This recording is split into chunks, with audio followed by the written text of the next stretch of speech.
Call the meeting to order. Call the roll. Blunier. Here. Leach. Here. Lehman. Here. Menold. Here. Newman. Here. Parrott. Here. We have a quorum. Thank you. If you join me in Pledge of Allegiance. Allegiance to the flag of the United States of America and to the republic for which it stands, one nation, under God, indivisible, with liberty and justice for all.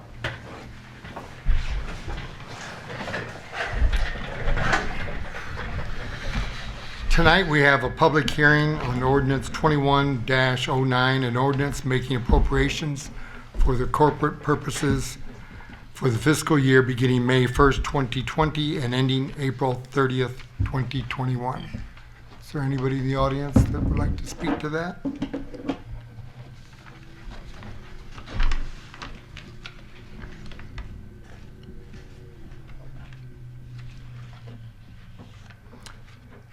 Hearing none, we'll close that public hearing. No presentations or special reports. Public comment. Anybody like to make a comment?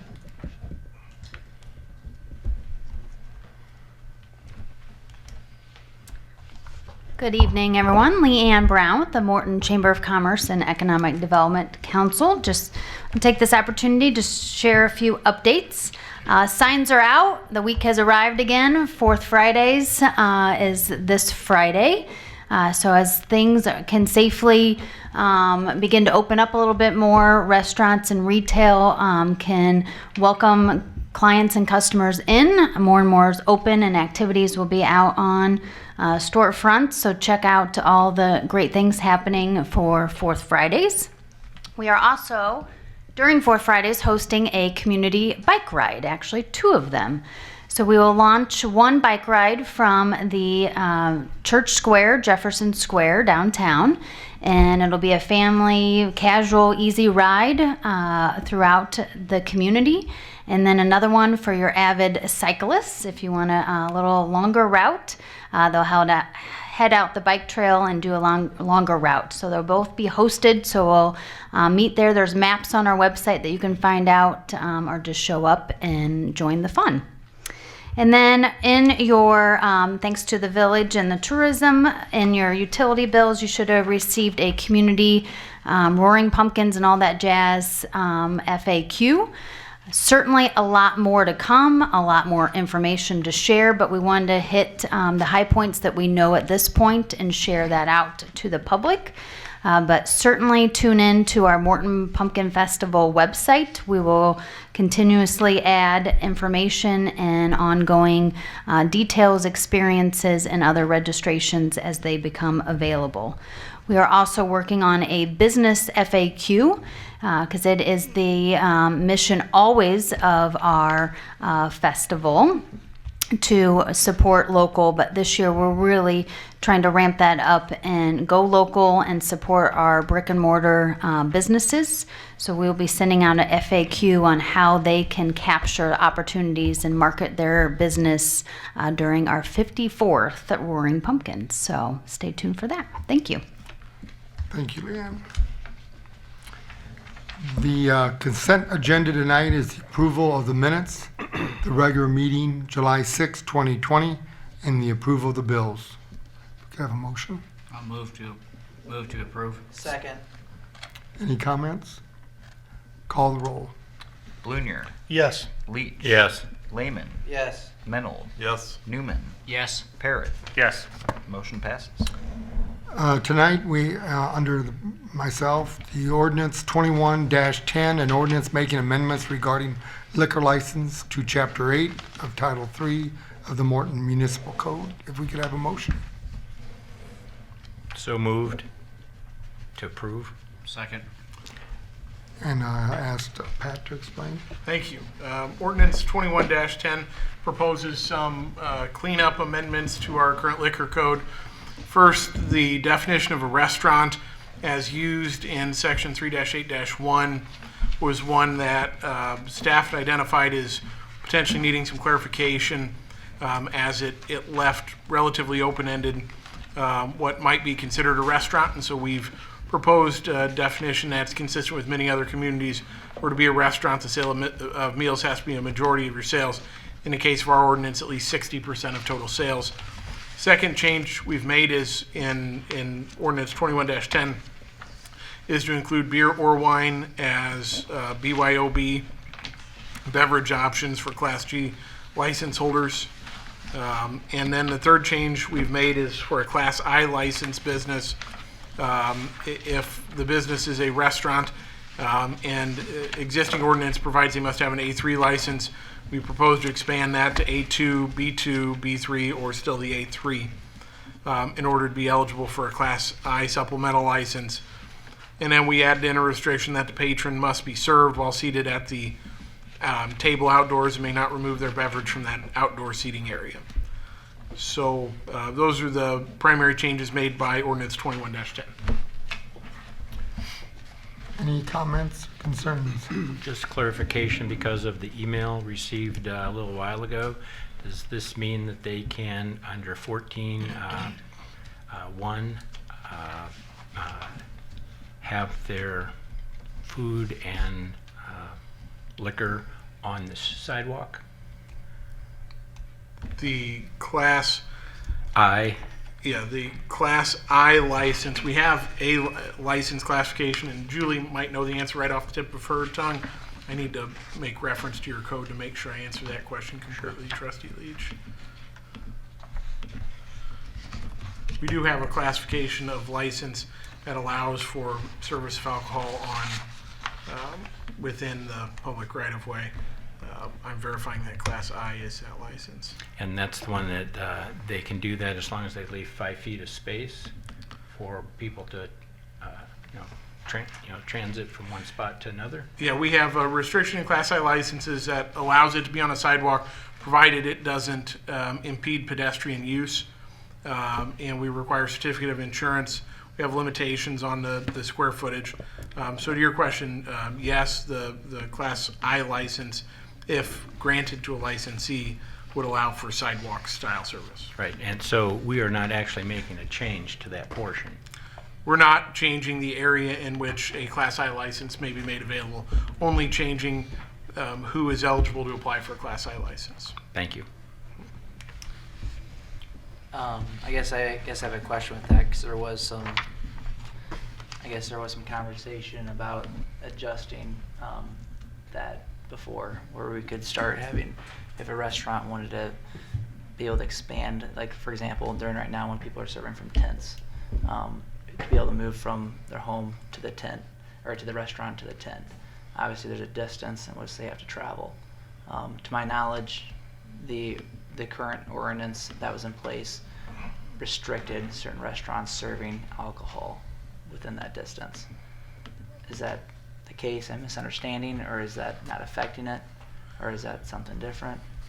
The ordinance that's before you makes no change in the restrictions regulating where outdoor drinking establishments may be located in relationship to licensed premises.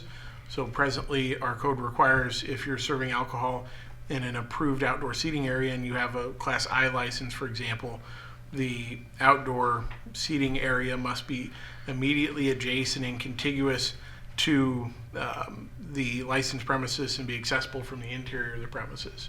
So the Class I license, which is what we're modifying slightly tonight, would not permit a separate, Class I would not allow you to serve alcohol at a tent that is not interconnected with your brick and mortar operation.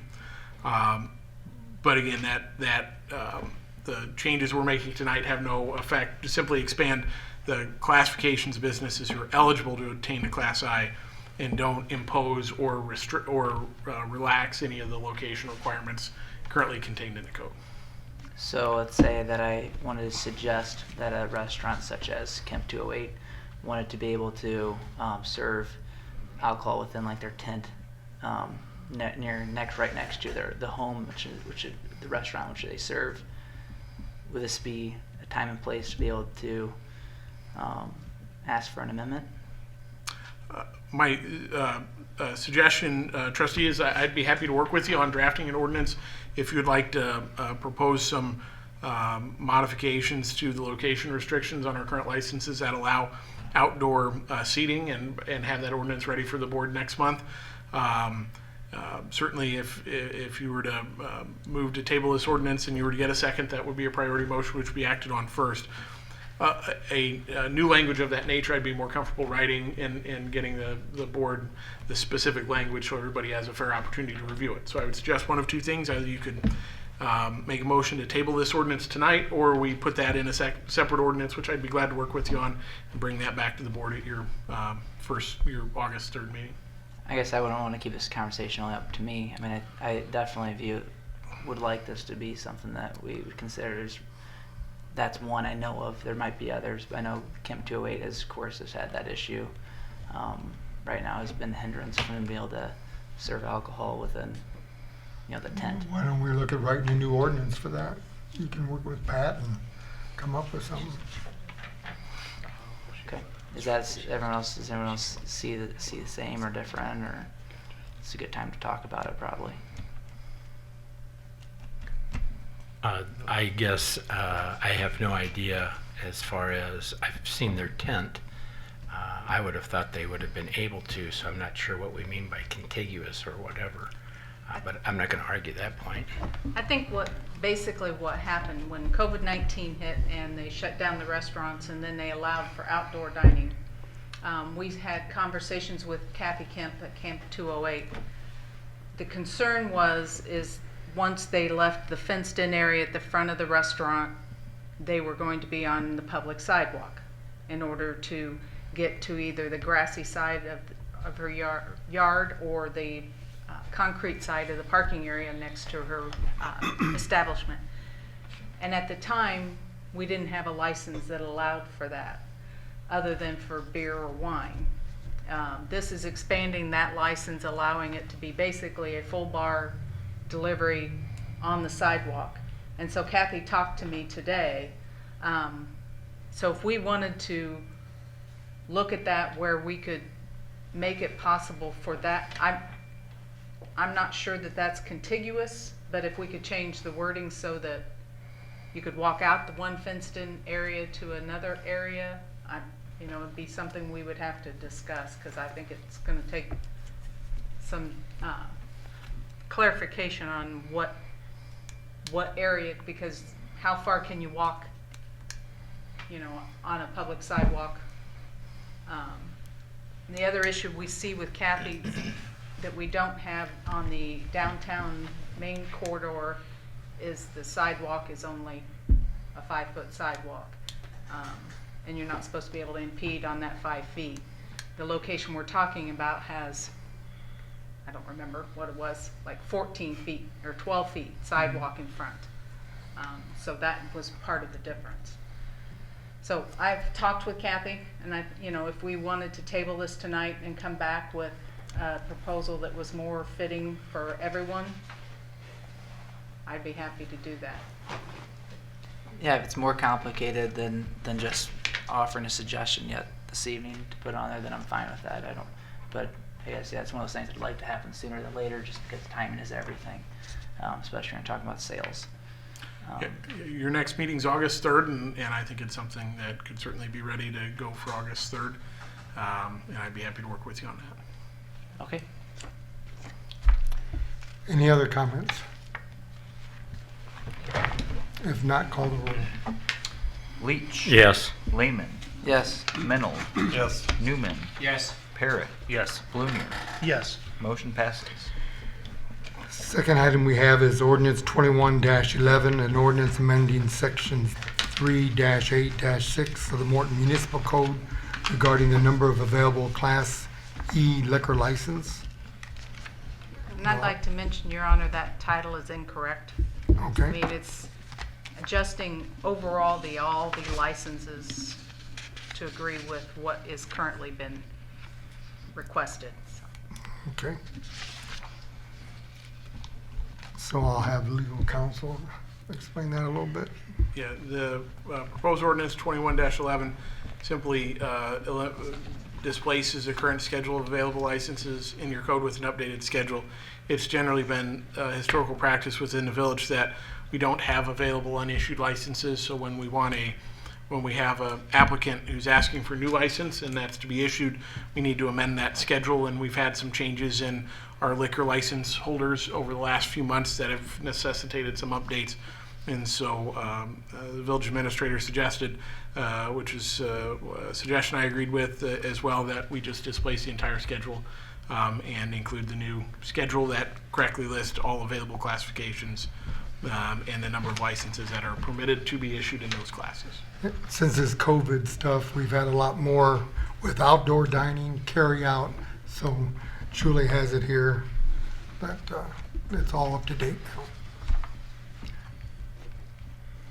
I'll make a motion to approve. Okay. Second. Any comments? If not, call the roll. Lehman. Yes. Menold. Yes. Newman. Yes. Parrot. Yes. Blunier. Yes. Leach. Yes. Motion passes. The last item I have is the resolution 04-21, a resolution appointing Steve Leach to the board pursuant to the intergovernmental agreement with the Tazewell County Emergency Telephone System Board. If I could have a motion. I'll make that motion. I'll second. Part of this thinking was we have Steve Leach on that board. We have the police chief on the other board. Within a couple of years, the antenna downtown will be obsolete. So we're going to try to figure out all that in the next couple of years. So when that water treatment plant is torn down, the antenna can come down too with all the new technology. So there's a lot of cost in what we're doing. And so the next 2 years. So I thought might have somebody from the board along with the police chief address these issues and keep us all better informed. Any trustees got any comments? If not, call the roll. Menold. Yes. Newman. Yes. Parrot. Yes. Blunier. Yes. Leach. Yes. Lehman. Yes. Motion passes. That's all I have tonight. Village clerk, Nothing tonight, Your Honor. village administrator. I have a couple items tonight, Your Honor. The first of which is ordinance number 21-09, which is an ordinance making appropriations for corporate purposes for the fiscal year beginning May 1st, 2020 and ending April 30th, 2021. Do we have a motion? So moved. Second. Any comments? Would you like to say anything? Basically, this is the annual appropriations that we have. There are several changes. I think I sent out a little overview to everyone. Due to COVID-19, we're anticipating less revenue. So far, knock on wood, so far it's not been as bad as what Peoria and other communities are seeing, but we're anticipating lower revenues due to that. So, you know, it isn't the prettiest picture, but we did make some cuts in expenses to offset some of that. So I think hopefully it will turn out better than it looks right now. Any comments? Call the roll. Newman. Yes. Parrot. Yes. Yes. Blunier. Yes. Leach. Yes. Lehman. Yes. Menold. Yes. Motion passes. The next item I have tonight, Your Honor, is a building improvement grant recommendation. The Business District Commission has recommended the approval of a grant for Opperly Construction for the property at 110 Penn Street. Total project cost of $4,329.57. So the one half that would be eligible would be $2,165. And their plans are, I've got replaced, but it's mainly rehab the front facade of the building, put in a larger door and new windows and that type of thing. The $4,329.57 is all materials because they're going to self-do the work. So you can't get reimbursed for your labor when you're doing it yourself. So. Okay. Do we have a motion? I move to approve. I second. Any comments? Call the roll. Parrot. Yes. Blunier. Yes. Leach. Yes. Lehman. Yes. Menold. Yes. Newman. Yes. Motion passes. Chief of Police. Nothing tonight, Your Honor. Thank you. Corporation Counsel. Nothing tonight, Your Honor. Director of Fire Emergencies isn't here. Director of Public Works. 2 items tonight, Your Honor. First, in front of you, item A, I'd like to ask for waiving of formal bidding and acceptance of proposal from AAA Asbestos Services Incorporated for the removal of asbestos-containing material from the residential houses located at 530 North 2nd, 209 Harrison, 213 Harrison, 217 Harrison, 221 Harrison, and this would all be done prior to demolition of the houses. And this is the amount of $38,395. Could we have a motion? I move to approve. Second. Any comments? I guess, Craig? Yeah.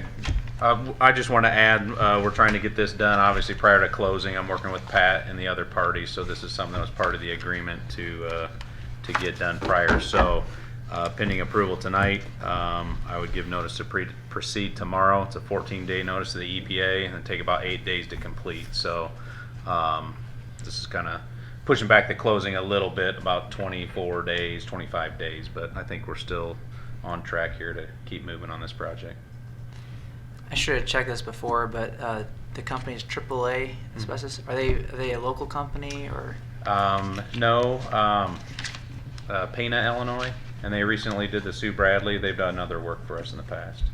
Is there any other companies that do asbestos removal work? I am not familiar in this area. Pat, I defer to you if you've, I mean, we've Yeah. worked together on this, but Correct. I know Yeah, there's far AAA and few between. So. AAA is a company I have worked with in prior demolitions for the village and elsewhere, so I'm not familiar with others in the area, but I'm not saying there aren't any, I just am not familiar with others. I know some local demolition contractors, including the demolition contractor who we use, works with this company for asbestos testing and asbestos removal. But Yeah, very professional, expedient. I mean, I've obviously worked with them to the reporting. It's been a very good process with these guys. So I anticipate in a project like this, this will be very smooth and orderly. But like I said, if you know of anybody else in the future, I'd be glad. I don't think there's a lot in this area that do that.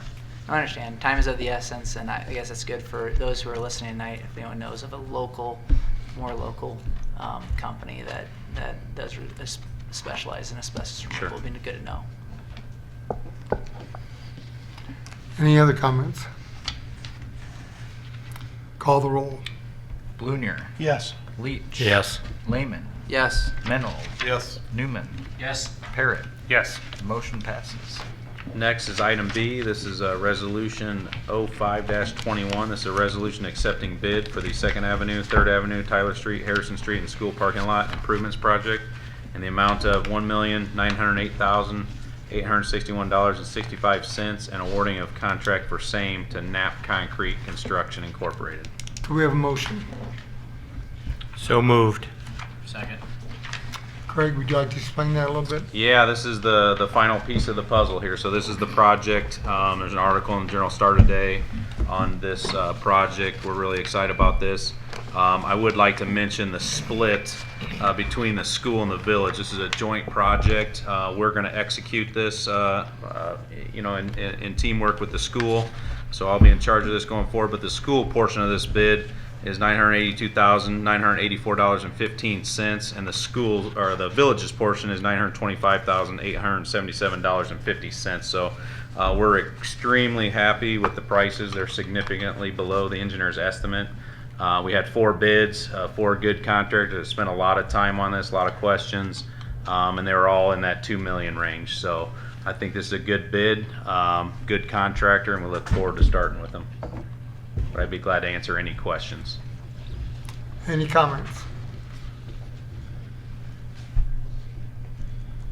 If not, call the roll.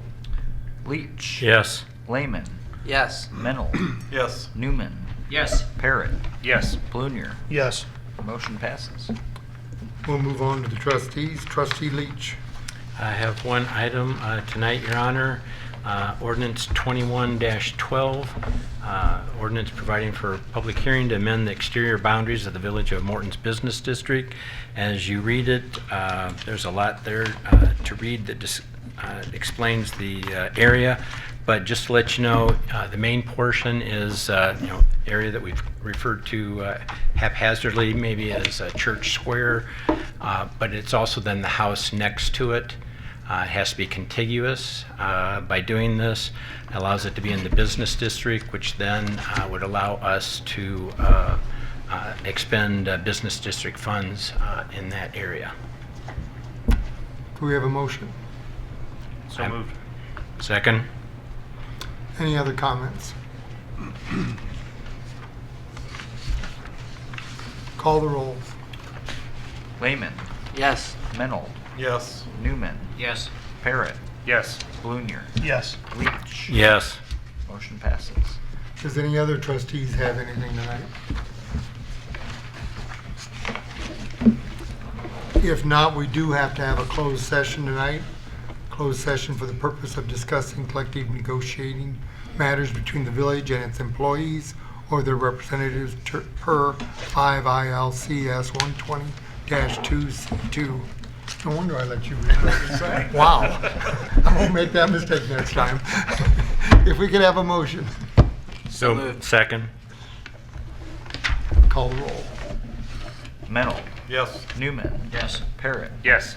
Blunier. Yes. Leach. Yes. Lehman. Yes. We're adjourned to closed session.